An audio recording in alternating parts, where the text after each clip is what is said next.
Movie की शुरुआत में हम शार्लेट नाम की एक लड़की और रॉरी नाम के एक लड़के को साथ में रनिंग करते हुए देखते हैं और ये दोनों एक दूसरे के बहुत ही अच्छे दोस्त होते हैं। अब आज रॉरी का 29वां बर्थडे होता है, इसीलिए वो अपनी दिन की शुरुआत रनिंग से करता है, वो भी अपनी बेस्ट फ्रेंड शार्लेट के साथ। फिर दोनों ही शार्लेट के अपार्टमेंट में आ जाते हैं। फिर शार्लेट उसका बर्थडे सेलिब्रेट करती है, वो भी उसे उसका फेवरेट पिज्जा खिलाकर, जो कि शार्लेट की बहन जोई ने बनाया होता है, क्योंकि जो जोई है उसका खुद का एक कैफे है। खैर, फिर हम देखते हैं कि शार्लेट रॉरी से कहती है आज तो तुम्हारा बर्थडे है, आज तो तुम्हें पार्टी शार्टी करनी चाहिए। पर रॉरी कहता है कि नहीं, मुझे कोई पार्टी नहीं करनी, मेरे लिए ये पिज्जा और मेरी बेस्ट फ्रेंड काफी है।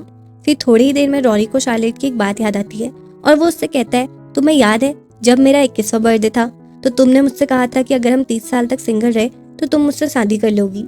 ये सुनते ही शार्लेट को हंसी आने लगती है और वो कहती है कि हाँ मुझे याद है, पर वो तो सिर्फ एक मजाक था। लेकिन रॉरी को तो कहीं ना कहीं सच में शार्लेट के लिए फीलिंग्स थी।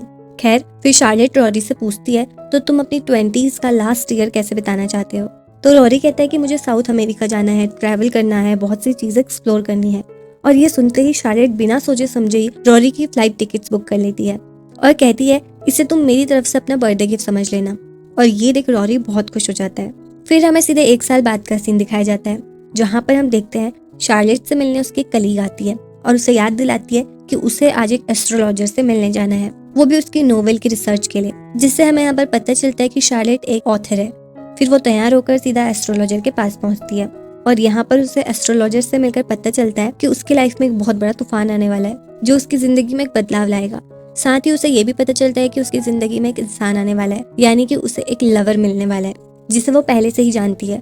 अब ये सब सुनकर शार्लेट को थोड़ा अजीब लगता है, लेकिन तभी वो एस्ट्रोलॉजर कहती है तुमने एक पैक्ट बनाया था जिसमें तुमने कहा था कि तुम दोनों अगर 30 साल तक सिंगल रहे तो तुम दोनों आपस में शादी कर लोगे।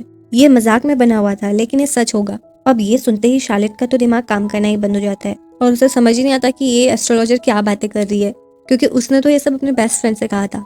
इसीलिए वो गुस्से में उस एस्ट्रोलॉजर को बुरा भला कहकर वहां से चली जाती है। और बस अब उसके दिमाग में हर समय उस एस्ट्रोलॉजर की बातें घूमती रहती है और वो इस बारे में अपनी बहन जोई को भी बताती है। और उसे समझ ही नहीं आता कि उसे इस बात से खुश होना चाहिए या फिर दुखी, क्योंकि कहीं ना कहीं वो अपने बेस्ट फ्रेंड को पसंद तो करती थी, लेकिन शायद वो एक्सेप्ट ही नहीं करना चाहती थी कि वो उसे पसंद करती है। फिर अगले दिन हम देखते हैं शार्लेट को रॉरी का कॉल आता है और वो बताता है कि मैं घर वापस आ गया हूँ। ये सुनकर तो शार्लेट को धक्का ही लग जाता है और वो बहुत नर्वस होने लगती है। अब रॉरी शार्लेट से कहता है मुझे अपना 30वां बर्थडे यही मनाना है और मैं अपनी मॉम को सरप्राइज देना चाहता हूँ। और ये सुनकर शार्लेट काफी खुश भी होती है। फिर हम देखते हैं कि दोनों अब एक दूसरे से मिलते हैं और एक दूसरे को मिलकर बहुत खुश होते हैं, क्योंकि दोनों ही एक दूसरे से पूरे 1 साल बाद मिल रहे थे। फिर रॉरी शार्लेट को उसके ट्रैवल की खूब सारी बातें बताता है और साथ ही यहाँ पर वो शार्लेट को एक सरप्राइज भी देता है। और वो सरप्राइज ये था कि उसे उसकी लाइफ पार्टनर मिल चुकी थी। वो शार्लेट को बताता है कि ट्रैवलिंग के चलते उसकी मुलाकात रेचल से हुई, जो कि एक स्कल्पटर आर्टिस्ट है, और उसने उसे शादी के लिए प्रपोज भी किया और दोनों ही अब एंगेज्ड हैं। साथ ही दोनों 3 हफ्ते बाद शादी भी करने वाले हैं। अब ये सुनकर तो जैसे शार्लेट पागल ही हो जाती है और उसे समझ ही नहीं आता कि वो कैसे रिएक्ट करे। फिर रॉरी शार्लेट को रेचल से मिलाने ले जाता है और तीनों मिलकर साथ में खूब सारी बातें करते हैं। रॉरी शार्लेट से पूछता है तुम्हें रेचल कैसी लगी, तो शार्लेट भी मरे से मन से बोलती है कि हाँ बहुत अच्छी है। फिर हम देखते हैं थोड़ी देर में शार्लेट गुस्से में उस एस्ट्रोलॉजर के पास पहुंचती है और उसे कहती है तुमने तो कहा था कि मैं और रॉरी जिंदगी भर के लिए एक होने वाले हैं, पर रॉरी तो पहले ही किसी और के साथ एंगेजमेंट कर चुका है और यही नहीं 3 हफ्तों में उसकी शादी भी होने वाली है।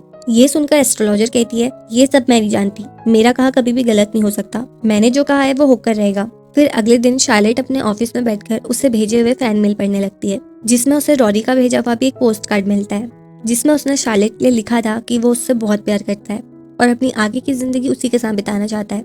साथ ही उसने लिखा था कि अगर तुम भी यही चाहती हो तो तुम मुझे इसका रिप्लाई दे देना, और अगर नहीं दिया तो मैं समझ जाऊंगा कि हमारे बीच ऐसा कुछ भी नहीं हो सकता। अब ये देखते ही शार्लेट एकदम से शॉक रह जाती है और अपनी कलीग को कॉल कर पूछती है कि ये फैन मेल उसके ऑफिस में कब से पड़े थे। तो वो बताती है कि पिछले 6 महीनों से पड़े हैं। और अब बेचारी शार्लेट का तो दिल ही टूट जाता है, क्योंकि अब तो वो चाहकर भी कुछ नहीं कर सकती थी। उसके बाद हम देखते हैं कि रॉरी और शार्लेट एक दूसरे से पूरे 1 हफ्ते बाद मिलते हैं, वो भी एक बुक स्टोर के बाहर। और यहाँ पर रॉरी शार्लेट से कहता है कि हफ्ता हो गया हम मिले नहीं, अच्छा हुआ तो मुझे यहाँ पे मिल गई, मुझे तुम्हारी हेल्प चाहिए शादी की चीजों को लेकर, तो तुम मेरी हेल्प करोगी। और शार्लेट तैयार भी हो जाती है। अब आखिरकार वो उसकी बेस्ट फ्रेंड जो थी वो मदद नहीं करती तो कौन ही करता। फिर अगले दिन वो रॉरी के साथ उसकी सूट फिटिंग के लिए पहुंच जाती है, जहाँ पर रॉरी के कहने पर वो ब्राइडल गाउन भी ट्राई करती है, जिसमें वो बेहद खूबसूरत लगती है। फिर दोनों वहाँ से रॉरी के भाई के पास पहुंचते हैं, जहाँ पर रॉरी का भाई शार्लेट से कहता है अच्छा हुआ तुम यहाँ आ गई, हमें बैचलर वीकेंड के बारे में भी बात करनी है, हम इसके लिए एक बैचलर पार्टी ऑर्गेनाइज करने वाले हैं, जिसमें हम वेकेशन होम यूज करेंगे और हाइकिंग, कैंप फायर्स, बहुत सारी चीजें करेंगे। और ये आइडिया शार्लेट को काफी पसंद आता है। फिर शार्लेट जैसे ही अपने घर आती है तो देखती है कि उसी एस्ट्रोलॉजर ने उसके लिए एक मैसेज छोड़ा हुआ है। इसीलिए वो सीधा उससे मिलने चली जाती है, जहाँ पर वो एस्ट्रोलॉजर शार्लेट को बताती है कि मुझे एक विजन दिखाई दिया जो कि एक लड़की का था और शायद तुम उसे जानती भी हो। फिर एस्ट्रोलॉजर उसे अपना ड्रॉ किया हुआ स्केच दिखाती है। वो देखते ही शार्लेट कहती है ये तो रॉरी की होने वाली वाइफ है, पर इस पर एस्ट्रोलॉजर कहती है ये शादी से अपने होने वाले हस्बैंड को छोड़कर पास्ट में भाग गई थी। पर शार्लेट को उसकी बात एकदम बकवास लगती है, क्योंकि पहले ही उसकी एक बात झूठी निकल चुकी थी। लेकिन वो एस्ट्रोलॉजर शार्लेट को यकीन दिलाती है, जिससे शार्लेट को लगने लगता है कि अगर ये पहले ऐसा कर चुकी है तो वो शायद इस बार भी रॉरी के साथ धोखा कर सकती है। इसीलिए वो घर जाकर सबसे पहले इंटरनेट में रेचल के एंगेजमेंट के बारे में सर्च करती है और उसे पता चलता है कि वो एस्ट्रोलॉजर एकदम सच बोल रही थी। फिर अगले दिन रॉरी के कहने पर शार्लेट उनके घर पहुंचती है, जहाँ पर रॉरी और रेचल शादी के लिए केक सिलेक्ट कर रहे होते हैं। और रेचल जैसे ही यहाँ पर शार्लेट को देखती है तो वो रॉरी को साइड ले जाकर कहती है कि शार्लेट यहाँ पे क्या कर रही है। रॉरी कहता है मैंने उसे हमारी हेल्प के लिए बुलाया है, पर रेचल को बिल्कुल भी पसंद नहीं आता। उसके बाद फिर तीनों ही साथ में केक टेस्ट करने लगते हैं। रॉरी और शार्लेट अलग फ्लेवर चूज करते हैं और रेचल अलग ही, जिस वजह से रेचल को फिर से जलन हो जाती है और वो शार्लेट को थोड़ा सा बुरा भला सुना देती है। और उसके उल्टे जवाब में शार्लेट भी रेचल को उसकी शादी से भाग जाने वाला टॉन्ट मार देती है और ये सुनते ही रेचल का गला लग जाता है और वो गुस्से में वहां से चली जाती है। खैर रॉरी तो इन सब बातों से भी अनजान था, लेकिन फिर रेचल को मनाने के लिए शाम को शार्लेट उससे मिलने जाती है और उसके साथ थोड़ा बहुत टाइम स्पेंड करती है, साथ में उससे खूब बातें करती है और दोनों ही एक दूसरे से सुबह की बातों के लिए माफी मांगते हैं। और फिर यहाँ पर अब रेचल शार्लेट से पूछती है कि तुम्हें उस शादी से भाग जाने वाली बात का पता कैसे चला। शार्लेट कहती है कि मैंने इंटरनेट पे देखा था। फिर रेचल कहती है कि मैं जानती हूँ कि तुम रॉरी से बहुत प्यार करती हो, तुम उसकी बेस्ट फ्रेंड हो, तुम दोनों एक दूसरे को बचपन से जानते हो, इसीलिए शायद तुम्हें टेंशन हो रही होगी। पर मैं रॉरी से सच में प्यार करती हूँ और मैं बिल्कुल भी पहले जैसी नहीं हूँ, मैं पहले थोड़ी अलग थी।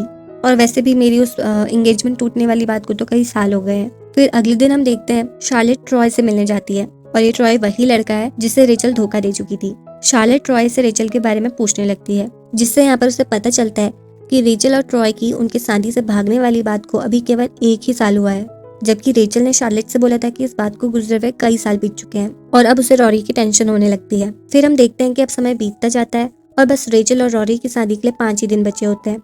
इसीलिए रॉरी और उसका भाई, उसके फ्रेंड्स, उसके बेस्ट फ्रेंड्स सभी बैचलर पार्टी के लिए वेकेशन होम पहुंचते हैं और मेमोरीज के लिए साथ में फोटोज लेते हैं, बैठकर खूब सारी बातें करते हैं, गेम्स खेलते हैं और खूब सारे मजे करते हैं। फिर अगली रात रॉरी नोटिस करता है कि शार्लेट थोड़ी टेंशन में लग रही है, कुछ छिपा रही है। इसीलिए वो उससे कहता है कि अगर तुम कुछ कहना चाहती हो तो तुम खुलकर बोल सकती हो। अब यहाँ पर शार्लेट रॉरी को बताती है कि 1 साल पहले तक रेचल किसी और लड़के के साथ एंगेज थी और वो खुद ही की शादी से भाग गई थी और मैं खुद उसके एक्स से मिली थी। मुझे लगता है कि तुम हर चीज की जल्दीबाजी कर रहे हो, तुम्हें रेचल के साथ पहले कुछ समय बिताना चाहिए और फिर ही कुछ डिसीजन लेना चाहिए। पर रॉरी ये सब सुनकर कहता है कि ये सब तुम मुझे अब बता रही हो जब मेरी शादी कुछ ही दिनों के अंदर होने वाली है, वो भी तब जब मैं इतना खुश हूँ। मुझे मेरी बेस्ट फ्रेंड से ये उम्मीद नहीं थी। और शार्लेट कहती है बेस्ट फ्रेंड? क्या खाक बेस्ट फ्रेंड? तुमने मुझे पिछले 1 साल से कॉल तक नहीं किया। और यहाँ पर रॉरी कहता है मैंने तुम्हें पोस्ट कार्ड भेजा था जिसमें मैंने अपनी फीलिंग्स एक्सप्रेस की थी। मुझे सालों से तुम्हारे लिए फीलिंग्स थी पर तुमने उसका रिप्लाई ही नहीं किया। अब शार्लेट कहती है कि मुझे वो पोस्ट कार्ड कुछ दिन पहले ही मिला। अब इस पर रॉरी कहता है तो बोलो कि तुम भी मुझसे प्यार करती हो। तो शार्लेट कहती है कि अब ये सब मैटर नहीं करता, जिससे साफ साफ पता चलता है कि वो रॉरी से बहुत प्यार करती है। पर रॉरी कहता है कि तुम क्या चाहती हो, मैं अपनी शादी तोड़ दूं और अब लास्ट टाइम में तुम्हारे साथ अपने रिश्ते सुलझाता फिरूं। शार्लेट कहती है कि मैं नहीं जानती, तुम्हें जो करना है तुम वो करो। अब ये सुनकर तो रॉरी का भी दिमाग खराब हो जाता है और वो शार्लेट से यहाँ से चले जाने को बोलता है और साथ ही अपनी शादी में आने के लिए भी मना कर देता है। और अब शादी को सिर्फ 1 दिन बचा होता है और रॉरी के दिमाग में अब डाउट्स आने लगते हैं। इसीलिए वो रेचल से हिचकिचाते हुए कहता है कि मैं तुम्हारे बारे में थोड़ा और खुलकर जानना चाहता हूँ। अब ये सुनकर तो रेचल को गुस्सा आ जाता है और वो कहती है कि कल हमारी शादी है और आज तुम्हें मेरे बारे में डाउट्स आ रहे हैं। कहीं ऐसा तो नहीं कि तुम शार्लेट के बारे में सोच रहे हो। पर बेचारा रॉरी कुछ कह ही नहीं पाता, इसीलिए वो गुस्से में वहाँ से चली जाती है। और अब फाइनली वेडिंग डे भी आ चुका होता है और सभी ब्राइड का वेट कर रहे होते हैं, लेकिन रेचल की कार खराब हो चुकी होती है। इसलिए वो और उसके डैड पैदल पैदल ही शादी वाली जगह को आने लगते हैं। पर तभी बीच रास्ते में उन्हें शार्लेट मिल जाती है। अब जैसे ही शार्लेट रेचल को इस तरह से देखती है, वो उसकी मदद करने के लिए उसे लेकर शादी वाली जगह में पहुंच जाती है, लेकिन वो अंदर नहीं जाती क्योंकि वो इनवाइटेड नहीं थी, क्योंकि उसे रॉरी ने मना जो कर दिया था। और जब फाइनली शादी होने लगती है तो रॉरी के दिमाग में बार बार शार्लेट के ख्याल आने लगते हैं, पर वो बेचारा कुछ कह ही नहीं पाता। लेकिन तभी रेचल सबके सामने रॉरी से कहती है कि मैं जानती हूँ कि हमारे बीच जो कुछ भी था वो रियल था, पर मैं ये भी जानती हूँ कि तुम शार्लेट से बहुत प्यार करते हो और आज मेरी जगह उसे यहाँ पर होना चाहिए। फिर रेचल भागकर बाहर जाती है और शार्लेट को जाने से रोकती है और बस फिर क्या था, जो होना था वही होता है। शार्लेट रॉरी के पास आती है और उससे अपने प्यार का इजहार कर देती है और फिर दोनों ही एक दूसरे को गले से लगा लेते हैं क्योंकि दोनों ही एक दूसरे से बहुत प्यार करते थे और वहाँ पर मौजूद सभी लोग उन्हें देखकर काफी खुश होते हैं और बस फिर दोनों ही हमेशा के लिए एक हो जाते हैं और इसी तरह यहाँ पर इस मूवी की हैप्पी एंडिंग हो जाती है।